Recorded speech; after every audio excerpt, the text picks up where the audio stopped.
confusion নিজে নিজে চেষ্টা কৰি লৈছে কোনে জানো মই নাজানো কোনে উলিয়াই দিলে যে মেট্ৰিক পৰীক্ষা আৰু নাথাকে কোনোবাই উলিয়াই দিলে হায়াৰ ছেকেণ্ডেৰী পৰীক্ষা নাথাকে আৰু পৰীক্ষাবিলাক হৈয়ে থাকিব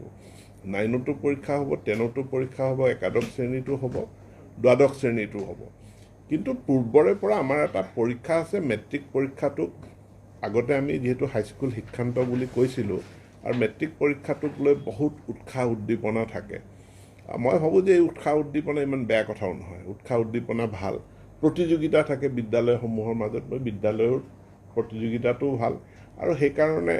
বহুতে পৰামৰ্শ দিছিল যে ষ্টেণ্ড কৰা প্ৰথম 10টা স্থান এইটো উঠাই দিব লাগে কিন্তু ইয়াৰ লগত আমাৰ অসমৰ শৈক্ষিক ইতিহাসৰ এটা পৰম্পৰা জড়িত হৈ আছে এতেকে আমি সিদ্ধান্ত লৈছোঁ নহয় আমাৰ 10টা পজিশ্যনটো মেট্ৰিকতো থাকিব মেট্ৰিক পৰীক্ষাটো এইটো 10ম শ্ৰেণীৰ পৰীক্ষা তাৰ নামটো আপুনি মেট্ৰিক বুলি কওক SSLC বুলি কওক যিয়ে নহওক এইটো হ'ল 10ম শ্ৰেণীৰ পৰীক্ষা 10ম শ্ৰেণীৰ পৰীক্ষা থাকিব আৰু ইয়াক লৈ উৎসাহ উদ্দীপনাও আছে থাকক আমাৰ তাত আপত্তি নাই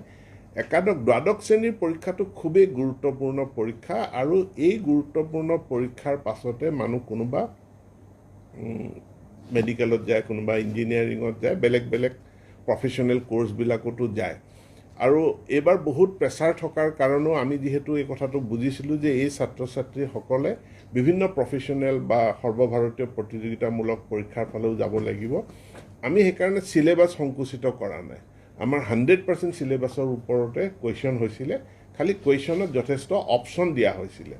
যে ছাত্ৰ ছাত্ৰীসকলৰ অপশ্যন থাকিব A B মানে অৰ থাকিব অপশ্যনখিনি দিছোঁ আমি কিন্তু সিলেবাছ সংকুচিত কৰা নাই আমাৰ 100% আমি হাইস্কুলত মানে মেট্ৰিক পৰীক্ষাৰ ক্ষেত্ৰত আমি সিলেবাছ সংকুচিত কৰিছোঁ কিন্তু হায়াৰ ছেকেণ্ডেৰীৰ ক্ষেত্ৰত আমি সংকুচিত কৰা নাই আমাৰ 100% সিলেবাছৰ ওপৰতে পৰীক্ষা অনুষ্ঠিত NEP মানে নিউ এডুকেশ্যন পলিচি নহয় NEP মানে নেশ্যনেল এডুকেশ্যন পলিচি 2020 ইয়াত ক'ৰ পৰা কথাটো আহিল যে মেট্ৰিক পৰীক্ষা নাথাকিব এই কথাটো মই নাজানো কিন্তু ক'ৰবাত কেনেধৰণে ওলালে যে আৰু মেট্ৰিকত পৰীক্ষা নহয় মেট্ৰিক মানে কি মেট্ৰিক শব্দৰ অৰ্থই হ'ল 10 গতিকে 10ম শ্ৰেণীৰ পৰীক্ষাটো অনুষ্ঠিত হৈ আছে এইটো হ'বই পৰীক্ষাটো সেই পৰীক্ষাটোৰে এটা গ্লৰিফিকেশ্যন যিহেতু আছে পৰম্পৰাগতভাৱে মই কৈছোঁ এই গ্লৰিফিকেশ্যনটো থাকক সেই থাকিলে এইটো আমাৰ একো ক্ষতি নহয় 10ম শ্ৰেণীৰ পৰীক্ষা আৰু 10ম শ্ৰেণীৰ পৰীক্ষাটো আমাৰ বৰ্ডে পাতে আগতে যেনেকৈ বৰ্ডে পাতে এতিয়াও বৰ্ড